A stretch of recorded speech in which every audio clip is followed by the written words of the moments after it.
Hello, everyone, and welcome back to Early Stage Product. If you're watching this video, I'm going to go ahead and assume that either your value deck got picked up by some co founders or your application to an APM/PM position was successful. So, firstly, good job. You are on the right track to getting or landing your first position. All right.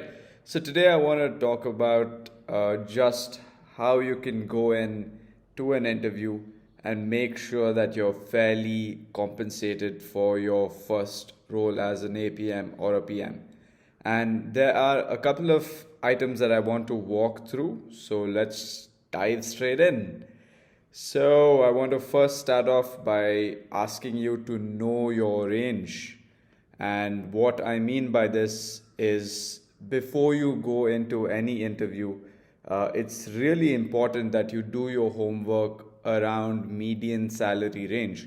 And you can use websites like Glassdoor, Ambition Box, Six Figure to identify based on your experience and based on the city you live in, for example, and the company you work at, if you are getting fairly compensated. And you'll know that because there are median figures all over the internet. Of course, salaries are always a very relative thing, and two people working at the same company at the same position might be compensated wildly differently. So it's really important to know your median.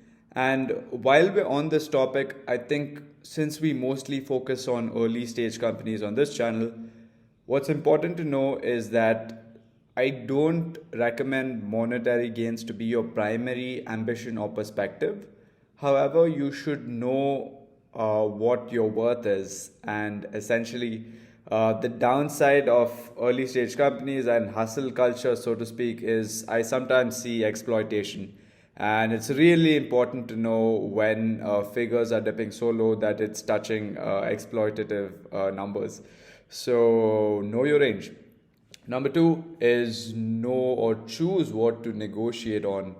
And this again depends a lot on where or what stage the company is in. For example, if it's an early stage company that's just raised a lot of capital, you know that they're going to be cash rich. Hence, they'll be more open towards negotiating on cash figures. So they'll be open to a higher total compensation as opposed to maybe a larger firm which is more comfortable with handing out ESOPs. So it's important you know the company and know their strengths so that you can negotiate better based on what they're more willing to come up or down on. Number three, ESOPs. So ESOP stands for Employee Stock Options Plans, and you hear them a lot in the tech world. However, you often see that people have a love-hate relationship with ESOPs. And I think there are a couple of things that you should know when it comes to ESOPs, a few terms which I've tried to explain in a very brief manner on my article, which is linked down in the description box below. But I think it's very important to at least bring this up, know what company policies are on ESOPs. And if you work in tech, there is a 90 or 95% chance that your tech startup is going to offer you ESOPs. So it's really important to be educated on what those mean and how to use them to the best of your ability. And finally, I think something that's not spoken about so much, but I believe is really important, are the non-traditional items that you can negotiate on.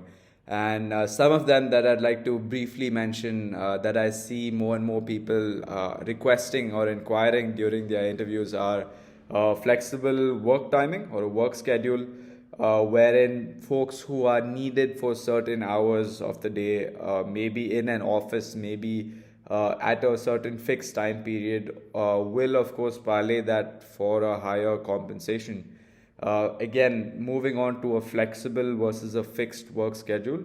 This is something that can be negotiated on either in monetary aspects or in actual working conditions wise. The number three, another thing that's on the top of my mind is transport allowance. So this is again something that's not directly going to be coming to your main compensation, your base, but it will be reflecting in your total compensation. And finally, paid time off.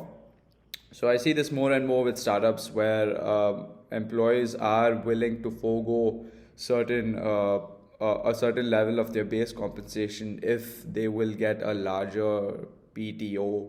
So these are some of the things that you can look at, and there's more in the description box below. I've linked it to an article that where I've detailed these different routes that you can take to make sure that you're being compensated fairly and justly. All right, so this was a quick one. I hope you ace that. I hope you land a fantastic position with a great compensation. Stay frosty.